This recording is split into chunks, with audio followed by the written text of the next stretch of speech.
What is up, everybody, and welcome to another episode of the Breathe and Air podcast, where everyday action meets extraordinary mindset. Today, we have an up-and-coming country singer who debuted a lot of his music on season 16 of The Voice. He finished top 5 there with Team Blake, and his name is Andrew Sevener. He has some new music out and new album coming soon, if I'm correct, right? Yes, sir. That's that. So tell us a little bit about the new album. I'm pumped for it. Man, it's been a long time in the works. There's actually a couple of songs on there that we've held on to for about 4 years now. It kind of all came to fruition. We were originally, before The Voice, I was going to do an EP, like a 4-track EP.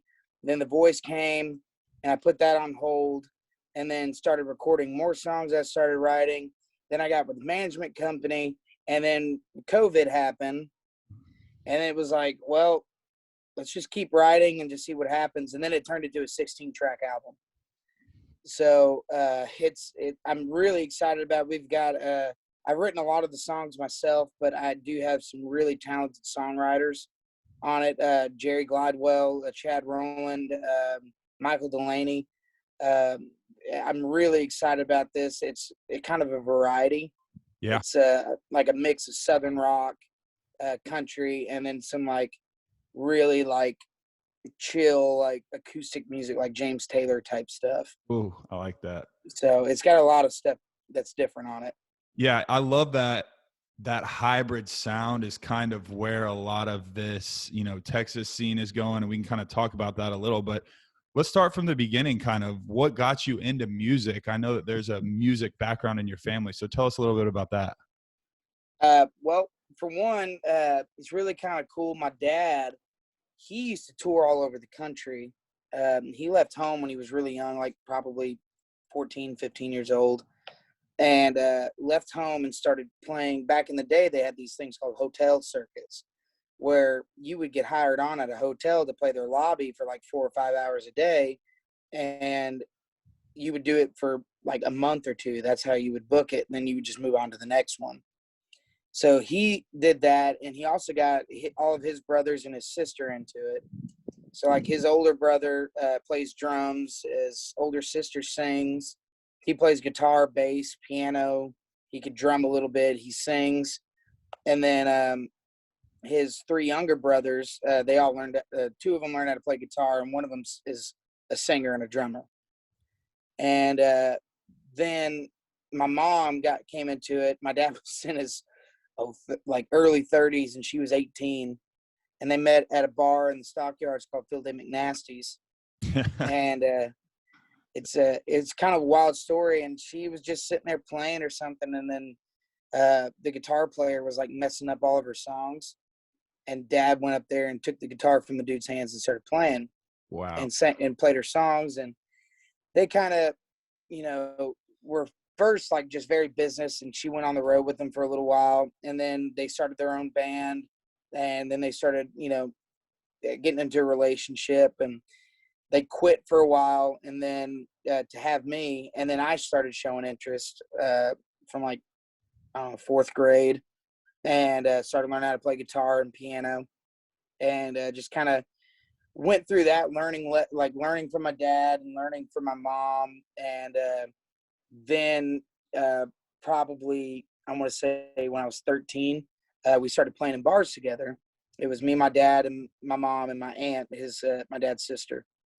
And we all started playing together, and then we started getting a band together, and we just kept growing from there. And then went on to The Voice, and so on and so forth. Right. What was it like growing up in a family where, you had all that music around you? Did that kind of drive you to want to play and sing and learn that more? Honestly, I really didn't want to. I always thought it was kind of cool. But the only reason why I picked it up is because like in 4th or 5th grade, Dad said chicks dig guitar players. And, I was always a big sports guy. I was in, 4 or 5 different sports, like all the way growing up. And I always thought I was going to be an offensive lineman, or playing football somewhere, and going to the NFL. And that kind of stuff. And then when I stopped growing in like 6th grade, I realized, well, I might need to change something, because I know NFL team's going to want a 5'8 3/4", offensive lineman. And my dad is full of pearls of wisdom. And he was like, Andrew, when you're in high school and everything, and you're having to pay for gas and stuff for your car to go to parties and stuff, would you rather be the guy that's getting tips playing at the party and making all the chicks want them, or would you rather be the guy delivering pizzas to the party? And I was like, the first one sounds a lot more appetizing than delivering pizzas. And so then at that point, I really started wanting to kind of pursue music. And, the band thing was always just with my folks, was always just kind of a do it for fun, get a little extra money on top of it. I never took it seriously as a career until I dropped out of college after my first semester in Kansas, went back home and decided to try to be a full-time musician, because honestly, I was just lazy and I didn't want to have to go to work, and I hated school. But then I decided I was going to work, go to school, and play music. And then music just kind of took over from there. Yeah. Where were you working before? While you're doing all this, what are you doing on the side? Dude, I did so many things. I started off mowing lawns with my cousin. My cousin's husband. He owns like a lawn care company, and I found out that was seasonal. And so then I went on and I was pushing carts at Sam's Warehouse. Went on to my first full-time job as a general maintenance guy at a hotel. And then from there, I went and started working on motorhomes. And that's where, when I was there, they really kind of gave me the flexibility to go off and do whatever I wanted with music. Like, there was days I showed up to work at 7 a.m. and I would sit there and talk to my boss about, my gigs that I had. Because at that time I was playing, 4 or 5 times a week, along with working 5 days a week. Mm-hmm. And I would tell them about my gigs the night before or whatever. And I remember this one time I got a phone call, and while I was sitting in my boss's office, and they wanted me in Shreveport, Louisiana for a gig. And I said, hey, Steve, I gotta leave a little early today so I can make it to Shreveport. He says, go on, you can go ahead and leave now. I'll leave you clocked in until about 2:00. Yeah. And this is like 8 a.m. I'm like, are you sure? He's like, yeah. And so, so I did a lot of different things leading up to being a full-time musician. It seems that path, everyone that I talk to, that path is just part of it for the most part. Like, you got to get in the dirt and grind a little, right? Mm-hmm. In music. What was it like growing up in Alvarado, Texas? Dude, that's one of the hardest questions that I get, because it's literally, if you watch any movie that is based in a small town with an emphasis on football, that's it. Like, there's no other way to explain it. It's just, football was, a second religion. And it was pretty much like, as soon as you get into football as a young kid, you're being molded to be an Alvarado Indian at a high school football level. And that's all it was. I mean, me and my buddies, there was really not much to do, because at the time Alvarado was really small. And really the only thing, like, we did things for fun. We went out and dug holes and filled them with water and acted like they were a hot tub. Like, that's kind of the stuff we did. And I'm very fortunate. My parents have, a couple of 7 acres of land. And so we used to do some weird stuff out here. We used to let the grass grow, and Dad would build a maze, and we would play paintball. Oh, that's awesome. Yeah, but like, the grass was taller than you. Like, and so you couldn't see anything, and it was super fun. But we just, we used to do some weird stuff, and obviously football, baseball, basketball for a short amount of time for me. I realized I wasn't a basketball player when my dad was the head coach of the team, and I still sat the bench. So, like, we used to just play a lot of sports, do a lot of stuff outside, and pretty much be molded into an Alvarado Indian from like birth. It's funny you say that, because anyone that's not from Texas doesn't realize what football means to the state, especially level 2.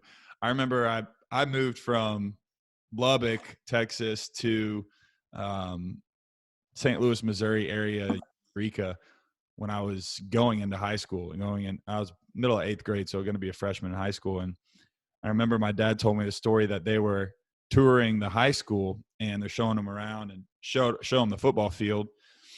And they're like, yeah, this is the football field. My dad looks around and he's like, oh yeah, this is a nice practice field. And they're like, no, this is like the actual just used to like big 10, 12, 20,000, people, stadiums. Growing up in Keller, South Lake, they sold out season tickets. Yeah. I mean, like the day that they drop. So it is just a different world. But what did sports teach you at a younger age that has helped you now, even in your music career? Man, so when I got into high school football, I had some really great coaches, and I was one of the smallest, probably the second smallest offensive lineman in the state of Texas in 3A Division II football. Like back in the day, I was a lot lighter than I am now. I was like 5'8", 210 pounds soaking wet.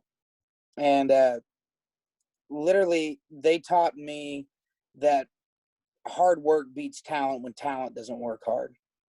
Yeah. And I kind of lived my life by that, because I wasn't talented at football and sports at all. Like, I really wasn't. And I just had to work my ass off. Right. And like I would show up before school and work out, have our middle of the day, our 5th period workouts, then have our school, like after football or after school football practice, and then work out after that.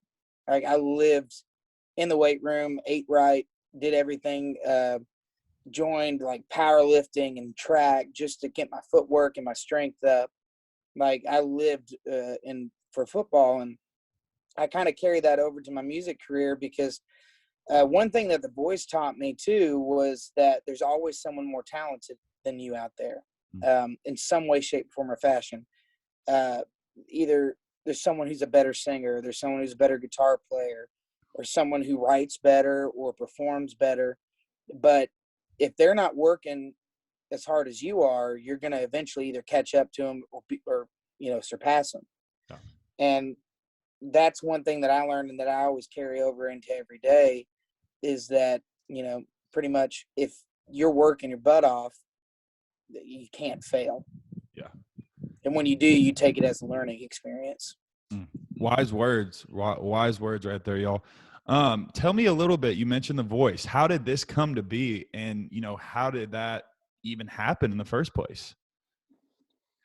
Man, I went into it really weird. Like, I was talking to my producer when I was on The Voice. He was like, we've never had anybody get on the way you did. Like, it's just weird. So I dropped out of college the second time. I got accepted in the nursing program and everything, and decided, I'm releasing a single. Let's see where this goes. I'll hate myself forever if I don't chase this dream. Yeah. And I was working at that motorhome dealership, and my music, where I put my music on, they put it on Spotify and iTunes and Apple Music for me, and I pay like a monthly fee, and I get my royalties through there and stuff. It was called Reverb Nation, and they had this little promotion thing. It was like, skip the line for The Voice. Yeah. And because you got to go through a couple preliminary rounds before you actually get to the TV round. And I was sitting there, and I was like, you know what? I'll give it a shot. So I sent 2 of my songs in, and months didn't hear anything. I also sent in something, 96.3 KSCS and 99.5 The Wolf. There are 2 big Cumulus radio stations, country stations. They're doing like a songwriting competition, and you send in a song, and then whoever gets the most votes gets to go to Nashville and perform for judges, and pretty much you get airplay on these massive radio stations for a while. So I did that, and I remember in the same day, I got denied for that 96.3 KSCS and 99.5 The Wolf thing. And like, I was super upset. I was mad. And I was like, maybe this music thing isn't for me. Literally like 20 minutes later, I got an email saying, hey, they accepted your skip the line for the voice thing. Meet here at this time, so yada, yada, yada. So then I went and tried out, and they pretty much were very vague. Yeah. Like, we like you, but, we're not going to tell you anything. Mm-hmm. And then, long story short, ended up getting a call back and then going to LA. So that's wild. I mean, it happens that fast too, huh? yeah, well, honestly, that was over the span from me sending that in the first time to me actually getting on the TV show and my episode airing. It was like 6 months. Yeah. It was ridiculous. Yeah. Was this your first time in LA, or had you been to California before? Or? Very first time. What a culture shock, huh? I was not a fan. Yeah. To be honest. We were like, I don't know exactly where we were. I want to say it was like Burbank, maybe. Mm-hmm. But it was just weird. Like, there were a lot more homeless people than I thought there would be. And, there was a contestant on The Voice named Dexter Roberts. Like, I like to consider myself a pretty decent human being. This man went above and beyond for people, like, all the time. He went out and bought, like, he would walk to a restaurant or something, and he got to know this homeless guy. And literally the guy was like, I'm an artist, I don't have a drug problem. I don't have a drinking problem. I stuck to my guns with art, and I just can't make it. Like, I've lost everything. And Dexter was like, man, show me what you got. And so he drew like a portrait of Dexter or something, and it was gorgeous. It looked great. Yeah. So Dexter went out and bought him like $100 worth of clothes, like $150 worth of food, like non-perishables, like an air mattress and everything. He was just living in a ditch. And to me, I was like, it blew my mind, because someone with that much talent, and he's just unable to make it there. It blows my mind. Yeah, that is wild to think about that so many people just pick up and go there in hopes that they make it. And then the cost of living, I mean, is ridiculous too. And everybody there is trying to do the exact same thing. Oh, yeah.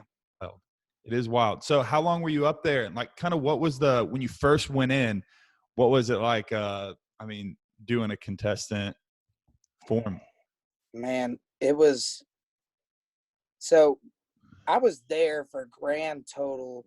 Like, I was back and forth a lot, but I want to say it was like over probably the 6 to 7 month span. I was there and back, there and back, there and back. I'd be there for like a month or two, come back home for a couple of weeks, go back. And then when I got to the live rounds, you were there until you were done. I remember the very first time I walked into the place that we were staying at, and it was scary. Like I had never considered myself a very like great singer or anything. And you get around, we would sit around and do like these little campfire jams, and there's people just, doing all the do all that stuff. And I'm sitting there like, what? I can't do any of that. And it's very intimidating. And I had to lean on my mom and dad a lot. They were musicians all their lives. And so I'm like, I can't do half the stuff they're doing. And they're like, it's okay. You do you stick to your guns and what you're good at, and you'll do fine. But yeah, it was very intimidating. The whole contestant thing, it was like, from the very beginning, you were pretty much like, royalty is a very strong word, but that's how like you were treated. Like, you got shuttled everywhere. If you had a dietary thing, like if you're a vegetarian or something, they had special food for you.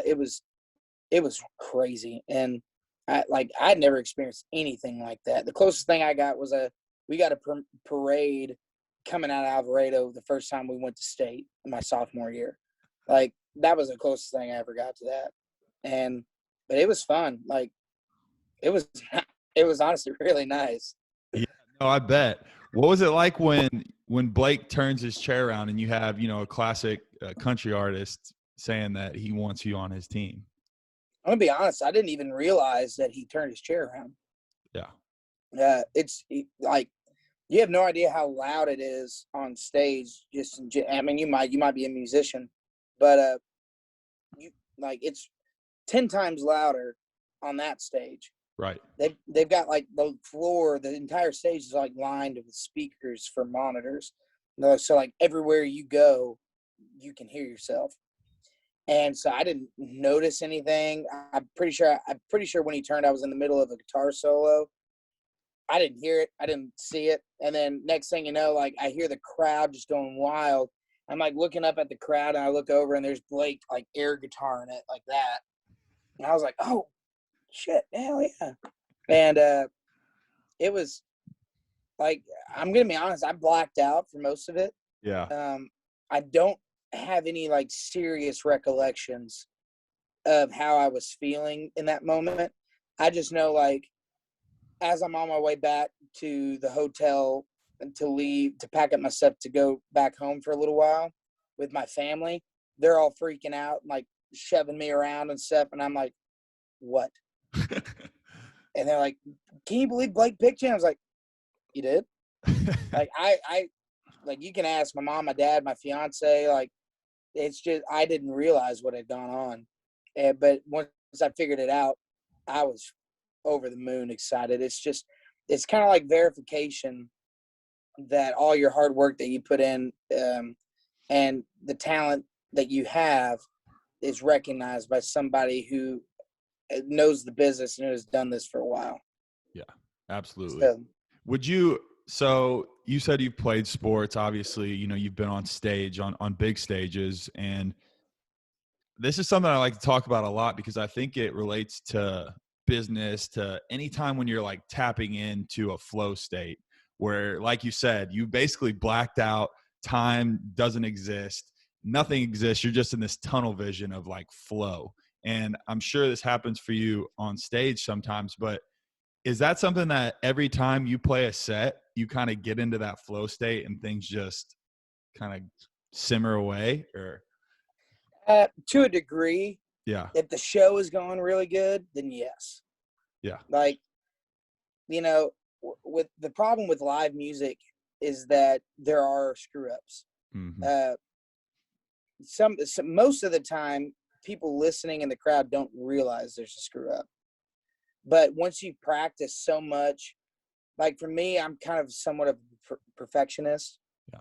And so, like, even though I've never played a perfect show in my life, I expect my guys to be as close to perfect as humanly possible.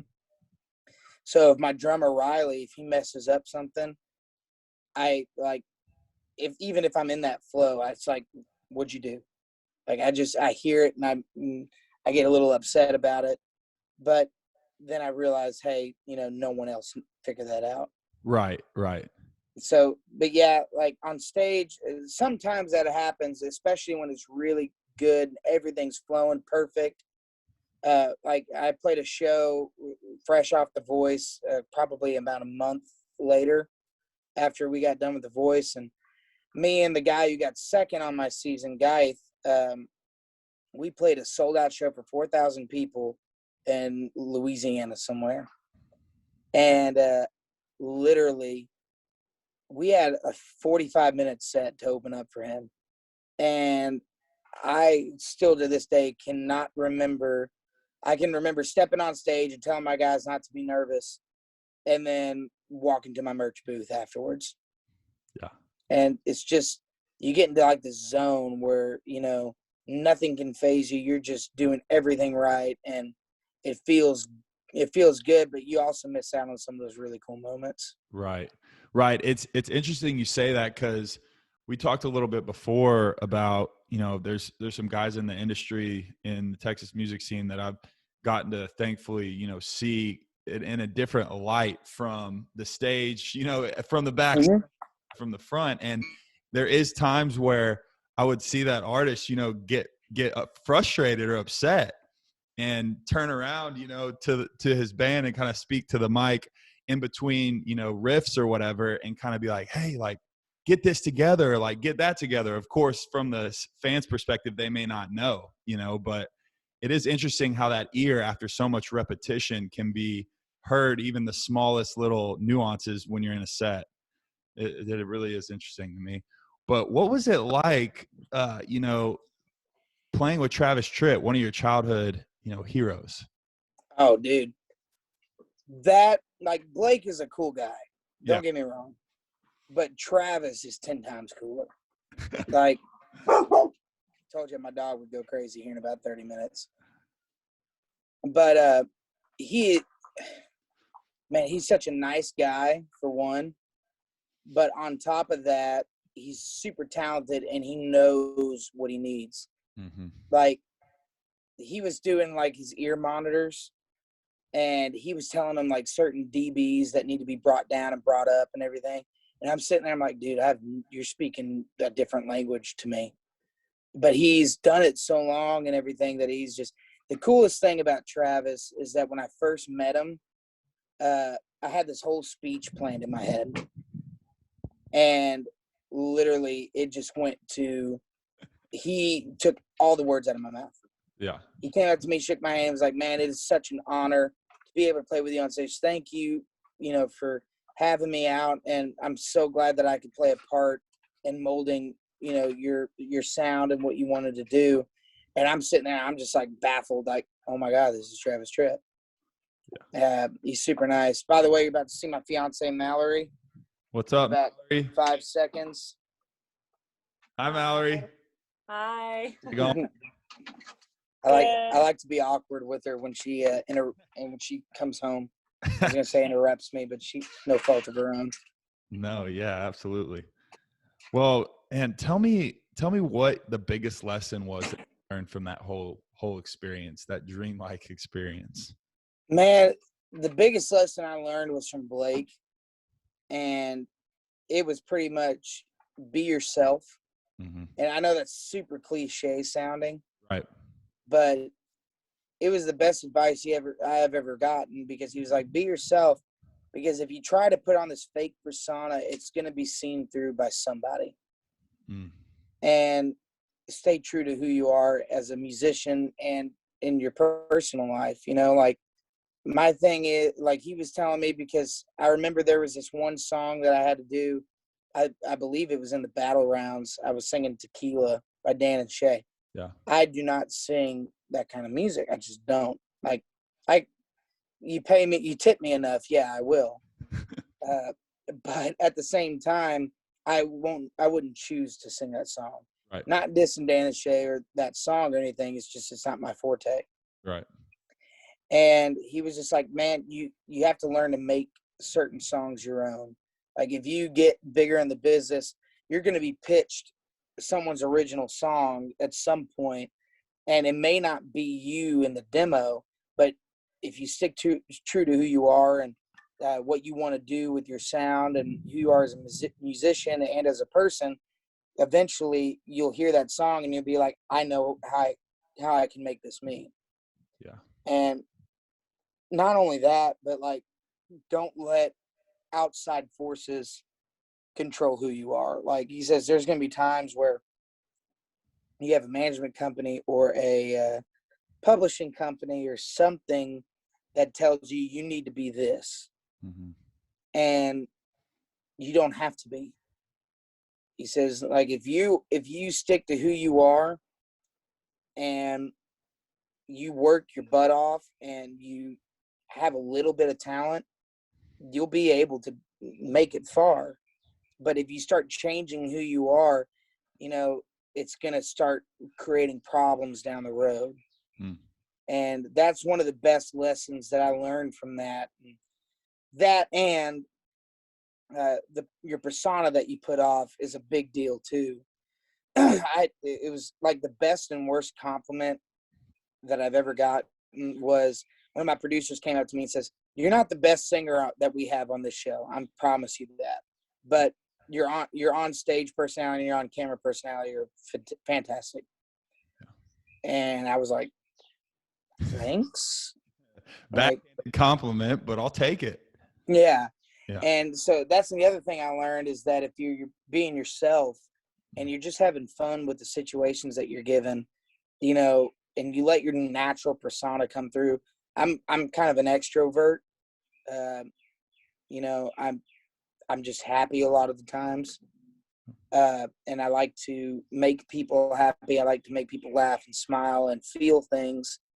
And so that's just me. And I decided to stick with that when I was on camera, because that was my opportunity to say, hey, you know, I don't care what you got going on right now. It could be something horrible going on in your life, but for this, you know, 15 seconds that I'm going to be talking on this camera, I want you to feel something different. I want you to feel good. Right. And so that was kind of my idea going into it. And that's how I kind of learned more about my stage presence and more of how I'm going to be and on stage and how I want to be as a person. And it just kind of helped me mold who I am and the person that I want to be. That's so applicable to everybody listening, not just in music, like life in general. And, you know, one of the reasons why I even started this show was that reason exactly, to be able to be like, this is who I am. Like, I'm okay to have these uncomfortable conversations sometimes, talk about feelings as a man or whatever it may be that, you know, is a stigma. Like, be true to who you are and good things will happen. And I really believe in that for 100%. Oh yeah. I'm right there with you. Like, I still cry every time I watch The Notebook and Friday Night Lights. Like, that's just me. If you like it, cool. If you don't, cool. Exactly. You don't have to appeal to the masses, right? Exactly. That's one thing I've learned as well. You know, it's okay to have your opinions and be who you are and not falter in those things. And some people aren't going to like it, and that's okay. Like, Yeah. there's this thing that everybody has to like. No, it's not like, I mean, not everybody has. There's a lot of people in this world, you know? Exactly. And if you stick to who you are and you keep doing what you want to do and what makes you happy, you're going to find that niche, whether it be, you know, 5,000 people, 4 people, or 4 million people. Like, somebody is going to relate to what you got going on, but you don't have to try to change anything of what you're doing to appeal to the people that aren't. Very true. I have a question regarding the scenes that you've seen, because you've seen that LA, Nashville kind of side, I would say, of country music. And then you're, you know, south of Fort Worth and in Alvarado, and you have the Texas country music scene, the red dirt scene that's, you know, becoming a little bit more increasingly popular, but has its totally different sound as far as what's coming out now. You mentioned before, you know, your rock and country roots, and then even like a little bit of the acoustic side of things. So, you know, what's the biggest difference that you've seen between those two scenes? Man, honestly, when it comes to the people, there's not a whole lot of difference. Yeah. Everyone that I've ran across, whether it be in the LA, Nashville scene or the Texas country scene, spread throughout like Louisiana and Oklahoma and Texas, Yeah. everyone is genuinely good people. Right. That are just trying to make it. And, you know, I may not necessarily love the music that they're like some people are putting out, but at the same time, I respect what they're doing because they're staying true to who they are. Right. And really the only difference that I could tell between like the Nashville, LA scene and the Texas country scene is honestly just the music. Everyone's, you know, nice. They're fun. They're good people. I haven't met one mean or evil person, you know. The only difference is that in the Nashville scene, it's more of that pop country, like with the kind of rap beats, I guess. I don't know how else you would say it. Just the computerized like drums and stuff. In Texas, it's all about the purity of music. And then in LA, it's a lot more I guess eclectic's the word. It's just different. Like you've got John Mayer, you've got, Dirty Honey, which is one of my favorite bands right now. You've got all these the different side of music, like Texas and Nashville. Their one common theme is like a Southern accent. Right. With LA, it's like there's no common theme to those two. Right. And that's really honestly the biggest difference is just the music for me. Mm-hmm. For sure. What were some of your influences growing up, as far as, I know we spoke about Travis Tritt, but it seems like you have an infusion of, influences that influence your sound. Who are some of the big ones? Oh man, that's kind of tough. So my dad was a completely different side of music than my mom was.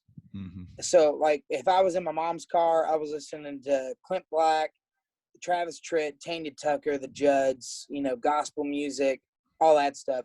When I was in Dad's car, I was listening to Steely Dan, Boss Skaggs, Sanford and Townsend, like kind of the yacht rock. And then when I was with my buddies, it was all like Metallica and Nirvana and that kind of stuff. So the ones that I really kind of drew from, that I like to say that have influenced my music a lot and just how I am as an artist, is mainly Travis Tritt. I love the Southern rock country vibe that he has, where he kind of fused both of them together in like perfect harmony. Mm-hmm. But I also love the Allman Brothers because of how difficult their stuff is to play. But on top of that, I love the writing style and the feel of a lot of the songs from like John Mayer, Steely Dan, and James Taylor. Yeah. Like with those three guys, you have a story with every song that you hear. Yeah. And you have a certain groove, and like that's just different. With Allman Brothers, it gets more on the rock side, and it's really kind of like difficult to play. I'm a guitar player too, and damn dog, he'd bark if a fly farted in the next county.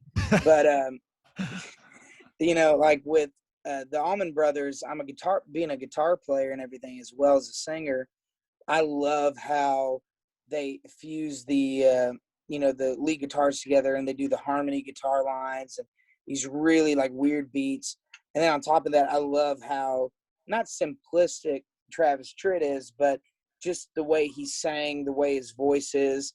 And those are my main starting influences. As I've gotten a little older and I've gotten more into the music scene, Chris Stapleton has also become another big one of mine, just because I love how he sings, and I love the big notes that he hits and stuff, and I try to push myself to be able to do those notes and stuff like that. Yeah, he's got pipes for sure. Oh yeah. He's got pipes. And it's funny you say John Mayer, because I really love John Mayer. Some of his live sets, I encourage anyone to like, oh, you like John Mayer? Go listen to some of his live sets where he's up there, live at the Nokia. Yeah, like playing slow dancing in a burning room and just the guitar. Like that shred guitar. And I've met people that don't like his voice, and I'm like, if you don't like his voice, then you don't like music. Yeah. Like it's like it appeals to everybody. Yeah. What's one of my favorite ones? Ain't No Sunshine. He's playing Ain't No Sunshine live. If you haven't heard that, go. And he just goes on, I don't know, maybe a minute solo. And I've heard an interview from him where he talks about how he sees colors sometimes when he's, in a solo and riffing. And you could tell, I mean, he's just, his whole body and everything is just, like we said, that flow state, just lost in the music. It's a beautiful thing. It definitely is. What does music mean to you? I've never gotten that question before. Man, music to me is just, honestly, and this may sound a little cliche, but it's just kind of freedom. Yeah. Just because when you're playing music, as a musician, when you're playing music and you do get in that kind of flow state, like you were talking about, you get lost. Like all your problems, like your, girlfriend or whoever could have broken up with you right before the gig. And once you start playing, it just, everything that's going on with your world, whether it be wrong or right, is just gone. Yeah. And that was probably 2-3 hours, however long you're playing, you're just, it's just you, and you're just singing and you're playing. As an audience member, I would say the same, because once you're there and you're listening to music and you're having drinks with your buddies or whatever the case may be, for the 2 hours that band's playing, you get to forget everything. Right. Like, you don't have to worry about, you could have a deadline coming up on a test or a paper or like a project for your work, and you, for that couple of hours, you get to just be free and just have fun. Yeah. That is the beautiful thing about it. And I'm excited that it's slowly coming back. As an artist, was it tough during that time of, no live shows are happening? It was tough. Luckily, I had some money that I put back that helped me get through it. Some of my friends that are in the music industry weren't so lucky. But I was able to continue to live off of that while playing as many private events as possible. And luckily I found the light at the end of the tunnel with COVID, because during that time I realized, and here it goes again, damn dog Wants to be part of the show. oh yeah. But at that same time, I found out that we were going to record an album instead of just an EP. So we used that time as wisely as we could and decided, hey, instead of doing a 4-track EP, let's go ahead and do a 10-track album. And then it grew to a 12-track album. And then it was like, well, hey, we've released like 5 singles to Spotify and Apple Music and all that stuff and streaming sites. Let's remaster them and put them back on the album. Like, might as well, because I think I've got one from like 2 years ago that we're going to kind of remix it, remaster it, and throw it back on the album. And that's what we decided to do. So that entire time, I was flying back and forth from Nashville. I was playing as many shows as I could. I was playing the Facebook Live streams, getting a couple of tips there. I picked up a little side gigs, like I'd mow lawns and stuff like that. One of my buddies had a RV that needed a roof repaired. I went and, like, in the middle of like all the heat, went to his like tin barn where the RV was sitting, and fixed his roof for like 3 days. Yeah. Like, I did everything I could to survive. And luckily, my fiance, I was also very fortunate because we made a deal when she moved in that she goes to school and she works full time. And I said, look, all your money that you get from your work goes to your school. I want you to have no worries about being able to pay for school, because she pays for it all by herself. Yeah. And she got a raise and a bonus and all that stuff. So she was able to help out when I wasn't able to, which it hurt a lot, because I want to be that provider. I want to be that guy that takes care of her, but at the same time, this is a partnership, and that's one of the things that I learned. And so I was able to get through it, but it was tough. It was not the funnest year that I've ever had. Right. The good thing is, though, is that it molded you for sure as a person even more, and it makes your cause even stronger going through that hard time. And I think that, coming out of this, we're going to see like shows and, bars and everything are going to be packed for people that are just yearning to get back in that social, setting, but also to hear live music again. Like, people love live music and are drawn to that. And I just feel like the next couple of years, once it finally does fully clear out, it's going to be nuts. Well, even in Texas, since it's opened, it's just been, every show that we've had has been sold out. Yeah. It's been crazy. Like, before, when I would play these places, we would have a really good crowd, but now it's just like they're turning people away because they're at capacity. Yeah. And as an artist, that's a really great feeling. that you could say, yeah, for the past 5-6 shows or so, I've sold out every single one. Yeah. And that's a really amazing feeling to be able to say that after a year of not being able to really play for anyone. Right. So I don't know how much you can tell us here, but when are we going to see the new album? Man, your guess is as good as mine, to be honest with you. We've this is kind of a Frankenstein album, I ain't gonna lie. So some of these songs, like I was saying before, I've held on for like 4 years. Mm-hmm. I recorded them at a studio in Fort Worth. Then got on with my manager, and we decided to record in Nashville. So we recorded with another producer in Nashville and did the whole album. We took some of the songs to our radio promoter, and he says, hey, the radio programmers across the country, they love what they're hearing, but the quality to be on there isn't quite there. So we're going to another producer.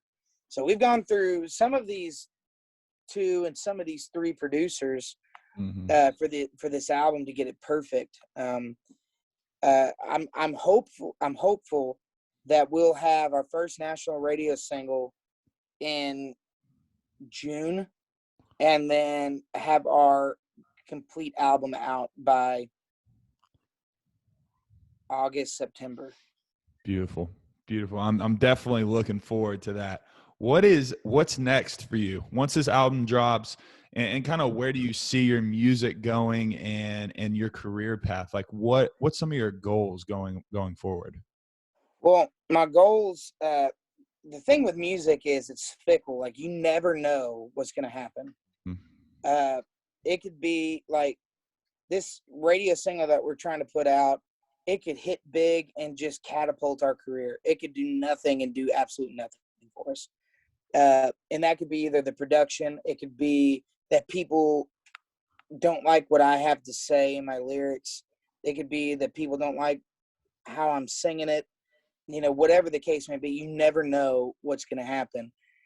Some of my goals that I have for this, after the album drops and everything, is pretty much play as much as I can. I want to start getting on bigger tickets with bigger artists, playing more festivals, that kind of stuff, traveling more, getting to where, so the guys in my band, I know there's 3 guys in my band right now. One of them's fairly new, is our new guitar player, but my bass player and my drummer, they've been with me for about a year and a half or so, a year to a year and a half, and I think 2 years. Yeah. And I want to be able to say, because if I don't know if you've ever been at a Travis Tritt concert, I go every time he's at Billy Bob's, and every time he always says, "This is my guitar player. He's been with me for 37 years or 32 years," and I want to be able to say that with these guys. So I want to give my guys more of a job security, Right. and what they're doing, because to be able to get to a point where you can guarantee someone in your troop money, that's, to me, a very big milestone. Because when you're just playing gigs like this, you never, like, just weekend to weekend, you never know what's going to happen. And if you get to the point where you're like, hey, you're going to be making X amount of dollars every year, then you're steady, you're playing a lot of shows, you're playing bigger shows. And that's eventually where I want to get to. And hopefully, depending on how good everything is and how good everything goes, will depend on that. And, you know, all-time biggest goal is honestly just to reach people. Like, I don't care if it's 5 people, 5 million, 5 billion, I don't care.